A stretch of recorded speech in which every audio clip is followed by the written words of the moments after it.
Hey guys, what is up? It's Dusty here, and welcome back to another episode of the Daily Crypto News. And today, a lot of stuff has happened. Having said that, I'll leave all the timestamps down below. And again, guys, put down below if you'd like to see my face more often.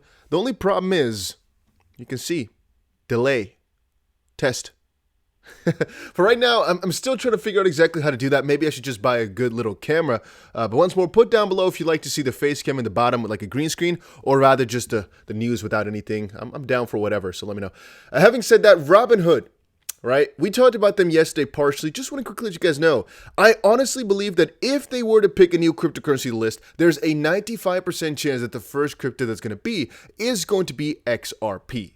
It's not clickbait. It wasn't a joke. It's honestly because they're waiting for proper regulatory clarity. And I think XRP is going to be the first one to get it over in the US. Most likely, it won't be Shiba Inu, right? It doesn't make a lot of sense to me if one of the things they're waiting for right now is clarity. And also, Ripple's top lawyer urges the SEC to move case as swiftly as possible. One of the things I saw quite a couple people comment just recently is questions about whether or not it will just be pushed further and further and further. But I've kind of made up my mind here. I don't think Ripple is playing too much of a game. I don't think it's all a show. I don't think the delays are actually beneficial to either side, because one thing that people put up is, well, they're doing this because they can make more money that way, or they're preparing the financial system for this or that, or they're buying in. But guys, to be honest with you, it doesn't really make a lot of sense. We've had from 2013 all the way up to 2022 right now. They've had 8-ish years to get in.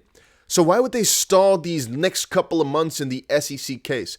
Doesn't make a lot of sense to me. It couldn't be for Ripple, couldn't be for the SEC. The only reason I'm talking about buying right there, right? Couldn't be that the SEC wants to buy it and that's why they're stalling. The only reason I can think of why the parties might want to delay is purely because the SEC can dig up some dirt on Ripple in the meantime, so they can potentially have something to kind of charge them with, basically. Let's put it like that. And from Ripple's side, just to respect the SEC's demands, to be, nice about it. I don't know what else to explain to you.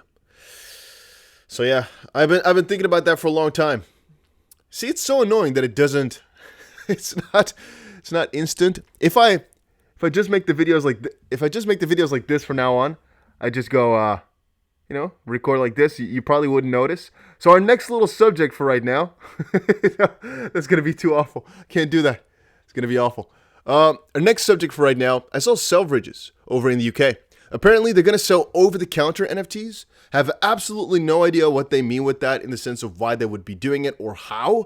But apparently, department stores itself in London, Selfridges, is set to step up the game into the metaverse realm as it announces it will be selling NFTs in its physical stores. So from some perspective, that defeats the entire purpose of non-fungible tokens, because literally those are things you cannot touch. And so if you're touching them and selling them like that over the counter, that's an interesting concept. Then again, maybe it's just going to be that you come in and you can just buy them up at, again, the £2,000 mark, or $5,000 or whatever, how much money. And I'm just not sure exactly how this came to be, how exactly they want to do it. It's a cool concept. It's a cool idea. And I guess it's progressive, but most likely just a money-making stunt. Let's see if this actually works out, I guess, in a couple of weeks here, because NFTs are a lot more important than I sometimes put emphasis on this channel. But today I have a very important meeting to talk a little bit more about NFTs, and potentially we're going to see more about that over on the channel if they can convince me that it's really something good to cover, that a lot of people can make some juicy gains with that, or that it's something that's really going to change the world. I believe in NFTs as a concept, but the way in which they are right now, I think is mostly a scam and a sham, but we'll talk about it a little bit later as I'm going to have my meeting soon.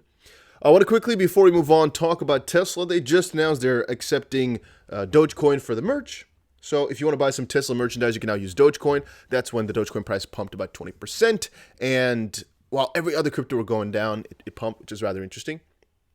Congress introduces a game-changing crypto bill as a couple of the prices were sinking. One of the things you need to know as well about this bill that's coming out is basically that all I can see for right now is that there's going to be a kind of talk about CBDC and stablecoin. Nothing said about XRP, nothing said about digital currency in a deeper sense.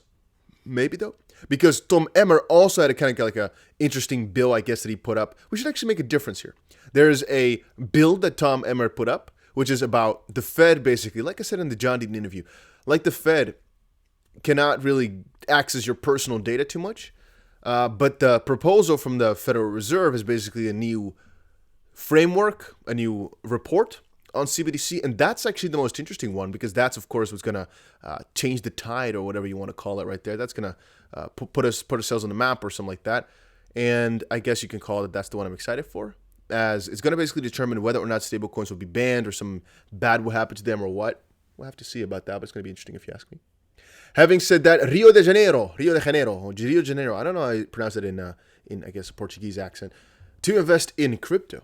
Rio de Janeiro is on track to invest a small portion of its treasury in Bitcoin. I saw the number being about 1%, and this is a really big deal, obviously, for crypto adoption. Then again, the 1% in terms of money is not going to make a big difference, but as I said before, this will set again in motion a little bit of this idea of, hey, if we put 1%, the next company will put 1%, which will make the next company put 1%, which is this little, I guess, positive spiral of investment, of price. I don't know what else you want to call it right there.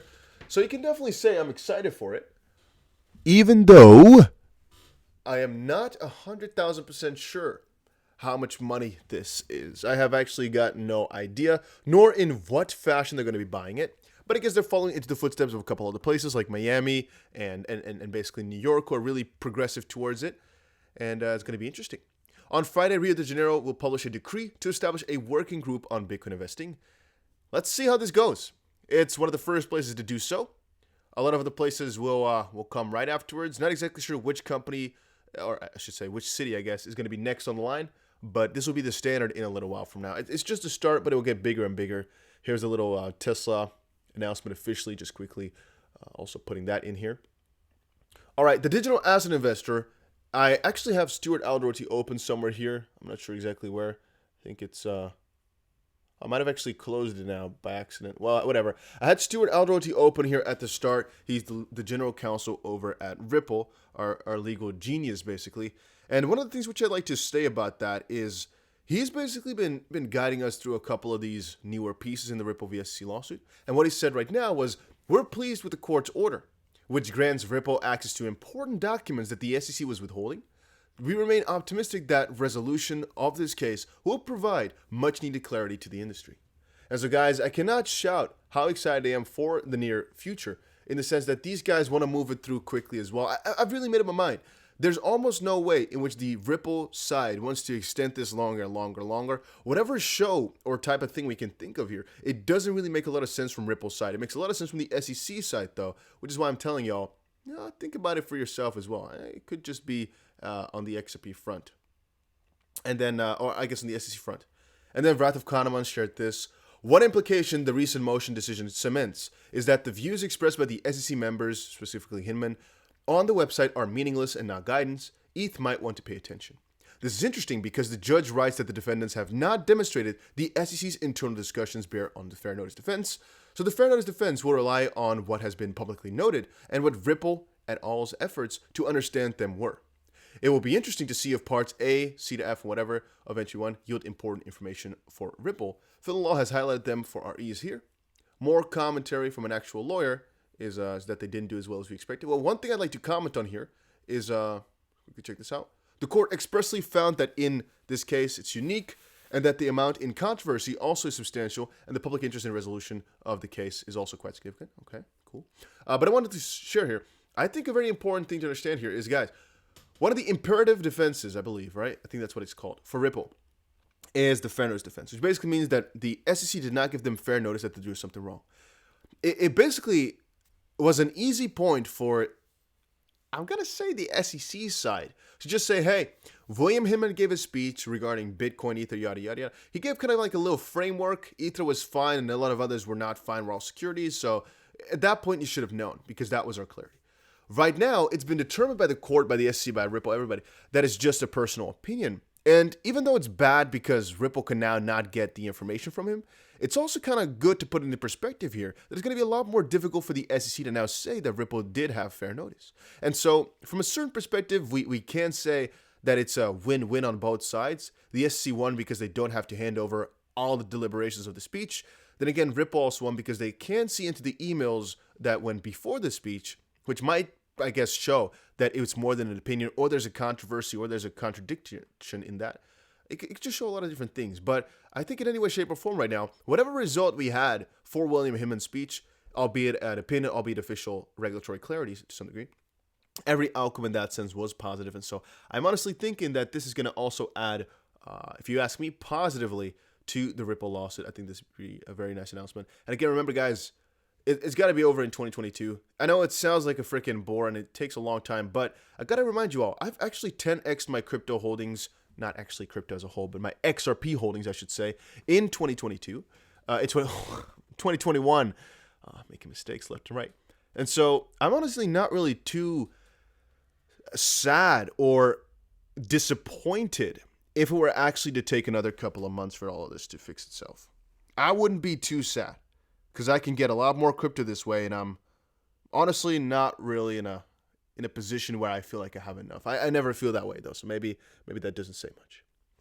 Then I want to quickly shout out OkeX for these couple of words. So let me quickly talk to you guys about them. All right, this is something I actually made a video about a couple of times on my second channel, but I never really shared it. So here's a couple of words that actually a lot of people don't know. DYOR, do your own research. SATS, Satoshis. Build. It's just build, right? It's a biddle, but it's build. HODL, so HODL is just hold. That's basically what it means, or hold on for dear life. DCA is dollar cost average, and you can see kind of for yourself what it means right there. I actually really appreciate a lot when exchanges put up some terminologies or simple things like that to basically get a lot of new investors, I guess, up to speed and up to knowledge. Because one thing you got to remember for yourself, guys, this is really important, is that they're not really, I guess, or for a lot of people, it's not really something you think about too much. At least I don't think about it too much. But there's quite a lot of new people that join crypto every single day. And a lot of these guys don't know the basic lingo, don't know the basics about trading, don't know the basics about psychology and whatnot. To kind of share these little words is not a big deal, right? But it helps on like a basis level to get everybody up to speed about what the crypto space is all about. And I think lingo is a very integral part of it also. I'm happy that they did that. Just a quick little shout out to them for doing that. And also, by the way, a little side note, I think OkeX is meaning to be the lowest fee exchange in the world. Not sponsored, my own thoughts. I think so. They always mean to be the lowest fee exchange. All right, and then about Hbar, man, I've shouted out Hbar a couple of times on the channel as well. I'm thinking of doing an entire video about Hbar, and when I asked on Twitter, a lot of you guys were excited for it, so we'll do a video on Hbar tomorrow. Make sure you press that like button if you're excited for that. I have a lot of stuff that we want to share about it, but it mostly comes down to Hbar just moving like a freaking, like a light truck, light speed truck. Partnerships going insane. We talked about that 1,000 times already, though. But even though there's not really that many crazy recent developments that I can really quote upon, we have this as one of the most recent developments. A charity auction of NFTs was organized by some guys over there. I do think the fundamentals I might just want to explain to people, because Hbar is really, in my opinion, going to change the game for the better. And so I don't think it's a stupid idea to get ourselves a good little holding of that. But we'll talk about that a lot more later today, or I guess later tomorrow in a video where I cover Hbar in depth. If you guys are excited for that, make sure you subscribe to the channel. Make sure you press the like button. Hopefully you'll enjoy this video, and I'll see you all again in another crypto video later today.